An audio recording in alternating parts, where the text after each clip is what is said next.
ডিব্ৰুগড় জিলাৰ মৰাণ থানাৰ অন্তৰ্গত লুকুমাই হাওৰা-চিগাৰ সংযোগী পথত ডিমৌকিনাৰ বঙালী গাঁৱত আজি সন্ধিয়া প্ৰায় 7 বজাত ভয়ংকৰ পথ দুৰ্ঘটনা সংঘটিত হয়। AS331196 নম্বৰৰ বাইক আৰু এল্টো বাহন AS05D 3856ৰ মুখামুখি সংঘৰ্ষত দুজন আহত হয়।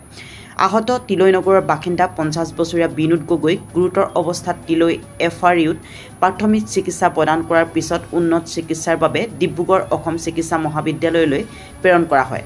এল্টো বাহনত থকা আন এজন লোকো আহত হয় আৰু তেওঁ প্ৰাথমিক চিকিৎসা কৰা হৈছে। ঘটনাস্থলীত উপস্থিত মৰাণ আৰক্ষীয়ে দুৰ্ঘটনাগ্ৰস্ত এল্টো বাহন আৰু বাইক জব্দ কৰি তদন্ত আৰম্ভ কৰিছে। এইখন পথালিখন পানীত পেলাত এক্সিডেণ্ট হ'ল, বাইক আৰু এই এল্টোখনে খুন্দা মাৰিলে। কেইজনে দুখ পাইছে? তো মই জনামতেতো বাইক ওলাজন অলপ অলপ হেৰি হৈছে, বাকী আমি অলপ দেৰিকৈ পাইছিলোঁ না, সেইকাৰণে ইমান মানে আমি দুজনকে ক'ব নোৱাৰিম, তাই বাকীখিনি জানিব। গাড়ীত কেইজন আছিলে? গাড়ীত এখন গাড়ীত মই জনামতে দুজন আছিলে নেকি, ড্ৰাইভাৰজন আৰু লগত এজন। আৰু বাইকৰ লগত? বাইকখন ছিংগুলকৈ আছিলে শুনামতে মই। কেতিয়া হ'ল ঘটনাটো? এই সন্ধিয়া 7টা, সন্ধিয়া ওচৰত পৰ্যায়ে সঠিক টাইমটো এতিয়া ক'বলৈ দিগদাৰ হৈছিল। ছাৰ আমাক ফোন কৰিছিলে, আমি দেৰিকৈ পাওঁগৈ অলপ জানিবৰ কাৰণে।